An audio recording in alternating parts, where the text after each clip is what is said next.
também gosta disso, tá, gente? Ela gosta disso. Gosta de ter o povo na mão. Mas enfim. Mas atualmente ainda existe aquele nicho cristão, protestante, que ainda martela consideravelmente essa questão do pecado, essa necessidade de santificação. Existe aquele nicho que ainda joga o peso nas costas do povo. Olha para o lado, é pecado, é pecado, é pecado. Existe ainda, mas de um modo geral, os cristãos católicos e protestantes, principalmente os protestantes, que no passado nós tínhamos muito católico nominal, era católico, mas que ia à missa em dias de celebração, Páscoa, Corpus Christi, missa do sétimo dia e casamento. Mas dizia, não, eu sou católico. Só que hoje nós não temos apenas católicos nominais, nós temos muitos cristãos protestantes nominais, que vêm à igreja, mas que no dia a dia a sua prática não condiz com a fé que ele ensinava. Mas de um modo geral, então, nós temos hoje uma leva de cristãos, principalmente protestantes, que já não se preocupam com essa questão do pecado.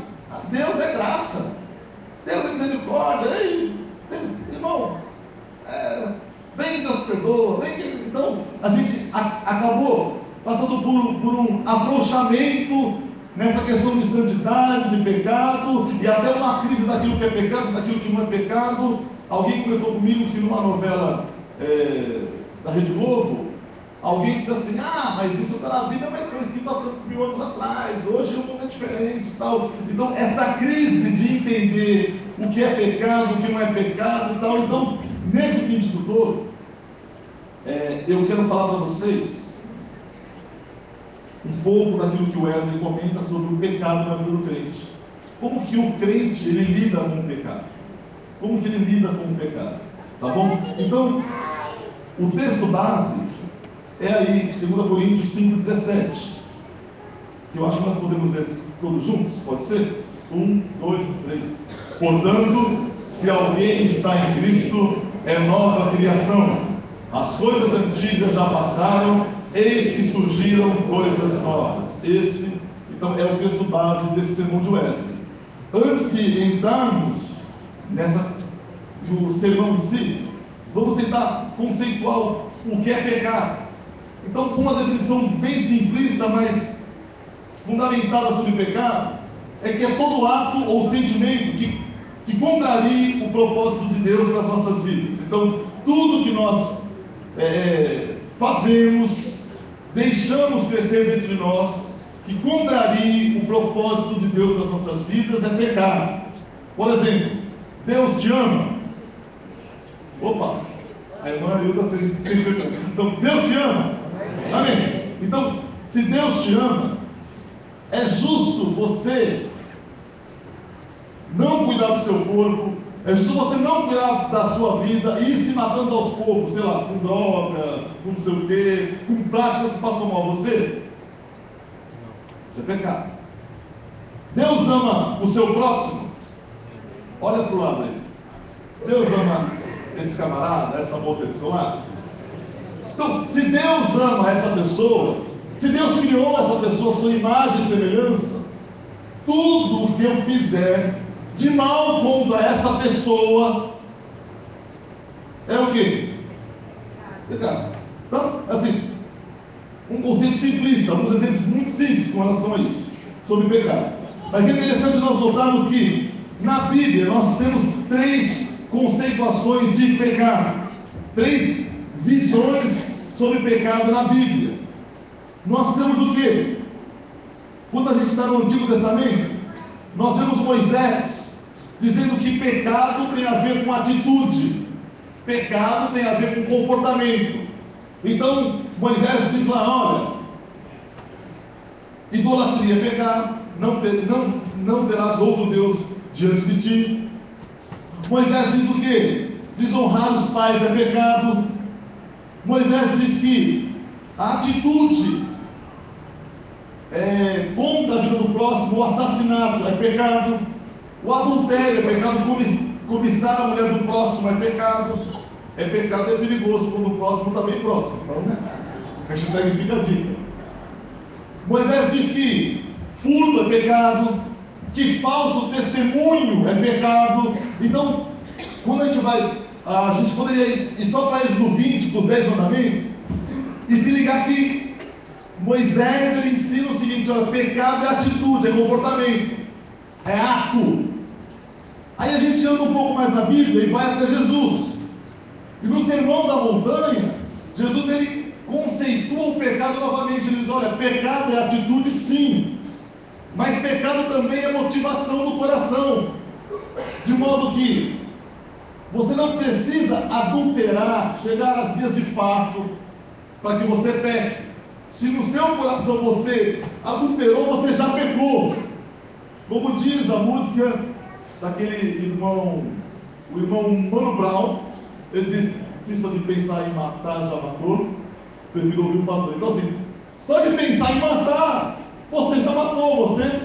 Então Jesus ele amplia: pecado é atitude, sim, é comportamento, é ato, mas também pecado é motivação do coração, pecado é intenção do coração. E aí a gente vai um pouco mais para frente lá na Bíblia e encontra o apóstolo Paulo dizendo: lembrem do que Moisés disse, pecado é atitude, é ato, é comportamento. Jesus também nos ensina que pecado é mais que o ato em si, é a motivação do coração.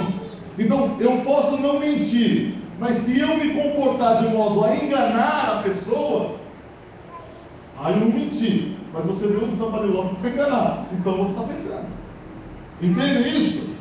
Então Paulo diz: então, é verdade, pecado é atitude, é ato, é comportamento, pecado é intenção do coração, mas Paulo, ele dá uma outra conceituação para o pecado, ou ele complementa a questão do pecado, diz o quê? Pecado é condição. Então assim, pecado é atitude, eu fui lá e menti. Pecado é intenção do coração, ainda que eu não minta, se eu fiz para enganar, sabe? Ah, pastor, eu menti, eu omiti. Se você fez com a intenção de enganar, é pecado.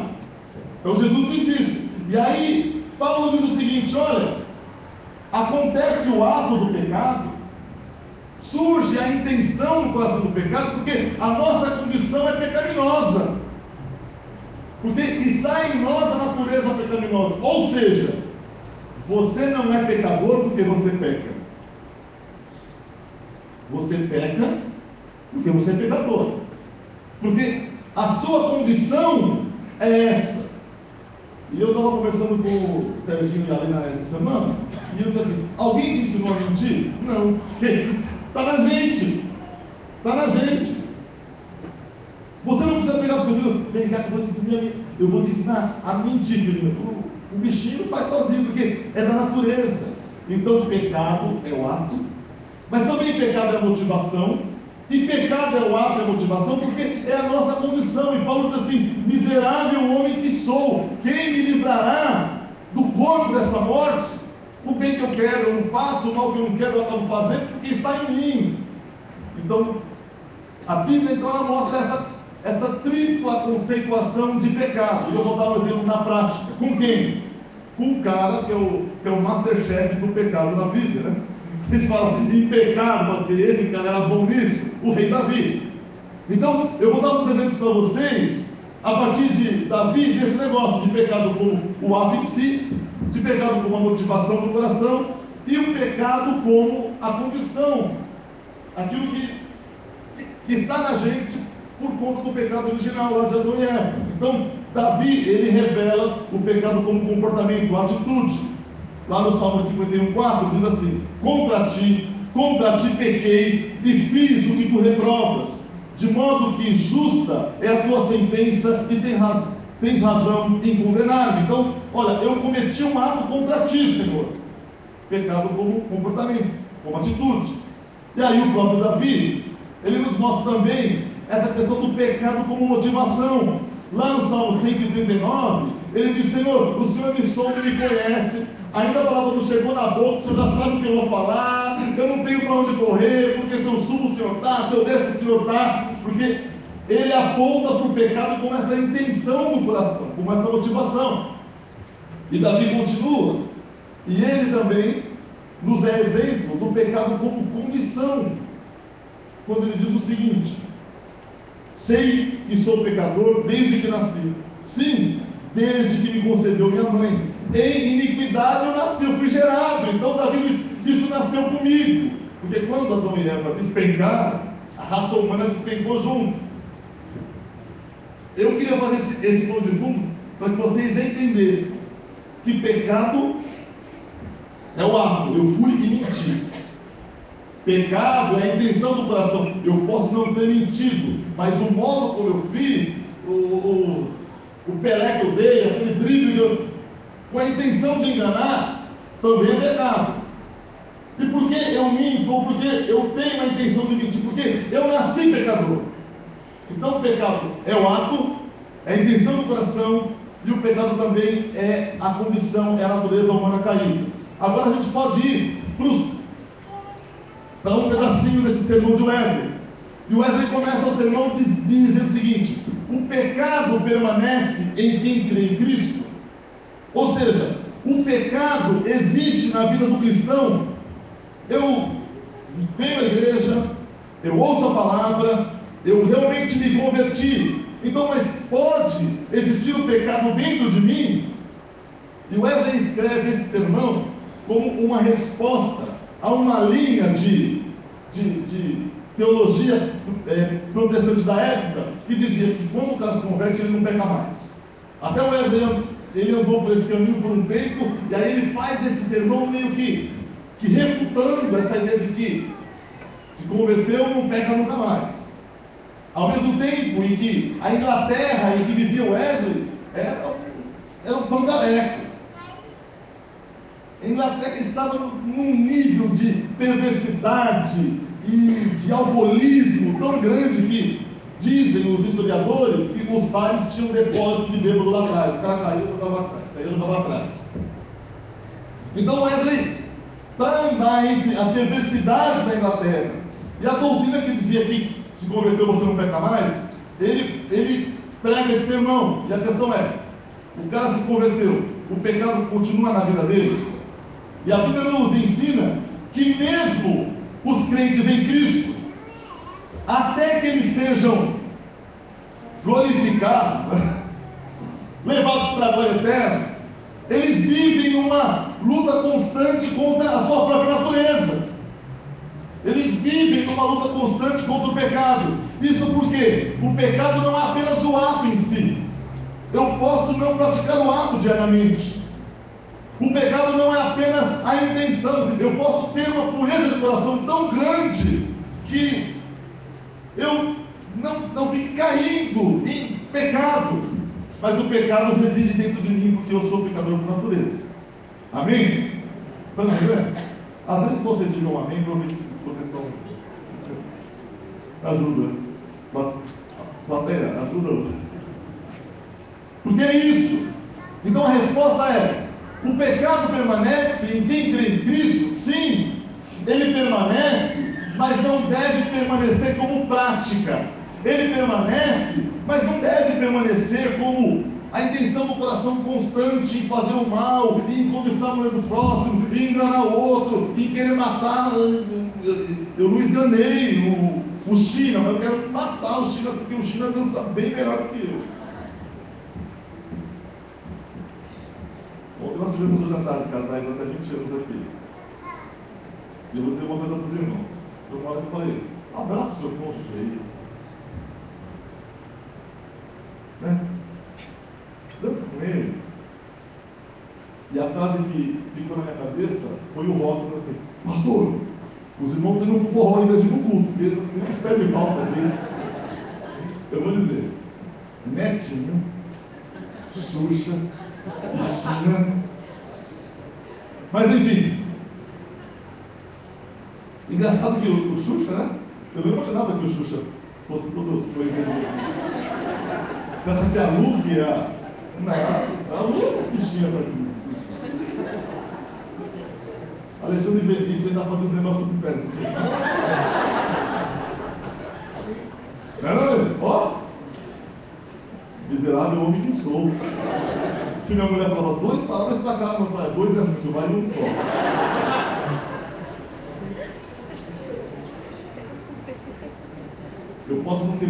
Eu posso não ter matado China, mas se meu coração tiver essa intenção de eu estou pecando,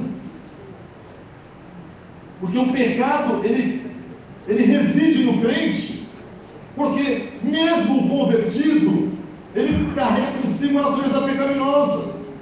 É importante frisar aqui: o pecado permanece no crente como natureza, mas ele não deve reinar na vida do crente. E veja esse versículo, 1 João 3,9: todo aquele que é nascido de Deus não pratica o pecado, porque a semente de Deus permanece nele, e nele não pode estar, e ele não pode estar no pecado, porque é nascido de Deus. O que o texto quer dizer, e esse contexto é que o nascido de Deus não vive na prática do pecado.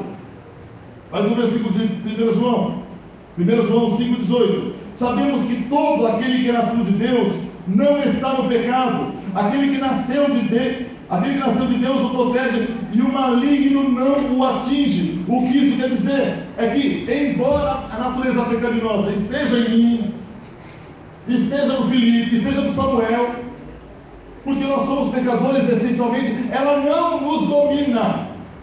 E o Wesley diz assim: mas Cristo pode estar no coração em que o pecado está? Sem dúvida que pode. Do contrário, esse coração jamais poderia ser salvo. Onde está a doença, lá está o médico, exercendo o seu trabalho, lutando até que lance fora todo o pecado. De certo que Cristo não pode reinar onde o pecado reina, nem ele irá habitar onde algum pecado é permitido, mas Jesus está e habita no coração de todo crente que esteja lutando contra todo pecado, embora não seja ainda purificado de acordo com a purificação do santuário. Então, o que o Wesley diz: Jesus, ele está no coração que tem pecado. Se ele não estivesse, esse coração jamais seria salvo. Então Jesus, ele está no coração daquele que, embora seja pecador, ele está lutando para vencer o pecado, mas no coração que é totalmente entregue ao pecado, onde o pecado reina, como Cristo pode reinar? Esse é o questionamento. Então, a outra coisa: mas o crente, ele é dominado pelo pecado? Como a gente vinha falando aqui, a resposta é não. Embora o pecado permaneça no crente como condição, como natureza caída, natureza corrompida, o crente não é dominado pelo pecado. Veja isso, Romanos 6,14: pois o pecado não os dominará, porque vocês não estão debaixo da lei, mas debaixo da graça. Ademais, que eu já cantava há muito tempo: porque estás debaixo da graça e não debaixo da lei, o pecado não mais terá domínio sobre vós. Ele canta esse texto. Ou seja, o pecado está no crente, mas não domina aquele que é realmente convertido. 1 João 5,4: o que é nascido de Deus vence o mundo, e esta é a vitória que vence o mundo, a nossa fé. Irmãos, o pecado está como natureza, como condição, mas não nos domina. E se ele não nos domina, é porque nós estamos debaixo da graça de Deus, e isso acontece pela fé. Escutem uma coisa: se nós não tivéssemos condição de dominar o pecado, mas eu não consigo dominar o pecado. Escuta aqui: se isso não fosse possível, Jesus, ele não nos ensinaria a orar, nos livra da tentação. Porque se Jesus nos ensinou a orar assim, é porque é possível vencer a tentação, fugir da aparência do mal. Escute uma coisa: tentação não é pecado. É um pontapé para te jogar para ele, mas não é pecado. Então, se é possível a gente fugir da tentação, se é possível a gente vencer o mal, se nós temos poder e autoridade para repreender o inimigo, se nós estamos debaixo da graça e o pecado já não nos domina, eu tenho uma boa notícia para você: você consegue vencer o pecado. Amém? É isso. Então, o pecado domina o crente? A resposta é não. O pecado está no crente? Sim, como natureza caída. Ele domina o crente? Não. Porque o crente está debaixo da graça, tem o Espírito Santo de Deus e é capacitado para vencer o pecado. Mais uma coisa, mais um trecho do Wesley, diz assim: se existe o pecado, orgulho, obstinação nele, então existe pecado, orgulho e obstinação. E isso ninguém pode negar. Nesse sentido, então, ele é orgulhoso ou obstinado, mas ele não é orgulhoso ou obstinado no mesmo sentido que os descrentes são, ou seja, governados pelo orgulho e vontade própria. Nesse contexto, ele, o cristão, crente, difere dos homens degenerados. Estes obedecem ao pecado, o crente não. A carne está em ambos, mas eles caminham segundo a carne, e ele, o crente, caminha segundo o Espírito. Amém? O que isso quer dizer? Se você tem um orgulho dentro de você, então você é orgulhoso. Se você tem compulsão por mentira, então você é mentiroso. Se você tem inveja dentro de si, então você é invejoso. Só que o orgulho e a mentira e a inveja atuam diferente no cristão e no não cristão. Porque o não cristão se deixa dominar por isso. E o cristão tem o Espírito Santo de Deus e a graça de Deus, e isso não o domina. Amém? Então, o nosso orgulho, a nossa mentira, a nossa inveja, seja lá qual for aquilo que é pecado dentro de nós, não nos domina. Está crucificado, está moribundo na cruz de Cristo. Você pode dizer amém? Mas uma coisa é que o crente, ele convive, ele vive numa guerra contra o pecado. Olha o que diz Gálatas 5,17: pois a carne deseja o que é contrário ao Espírito, e o Espírito o que é contrário à carne. Eles estão em conflito um com o outro, de modo que vocês não façam o que desejam. O que isso quer dizer? Ao mesmo tempo em que a nossa natureza é caída, em que a nossa natureza é pecaminosa, o crente tem o Espírito Santo de Deus. E existe sempre uma guerra entre a carne e o Espírito, e eles se opõem entre si para fazer cada um a sua vontade. Na minha época, eu não sei se hoje ainda é assim, toda vez que no desenho animado a pessoa se via numa situação de fazer o bem ou o mal, surgia um Alexandrino de capeta aqui no ombro e um Alexandrino de anjinho no ombro. Assim, então o capetinha e o anjinho. Aí o capetinha, vai lá, faz, o anjinho. Não faça. Vai, faz. Não faça. Então é mais ou menos isso. O cristão, ele vive numa guerra contra a sua carne, porque a natureza pecaminosa diz: vai lá e revida, vai lá e senta a mão, vai lá e xinga.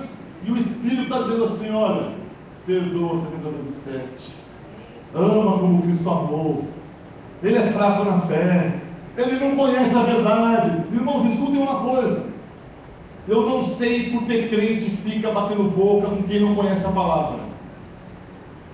O que você espera de alguém que não conhece a palavra? Uma ética cristã? Eu devo esperar de vocês que conhecem a palavra de Deus uma ética cristã, mas eu não posso esperar isso de quem não conhece a palavra. Estão entendendo? Então é o seguinte: essa guerra vai sempre existir.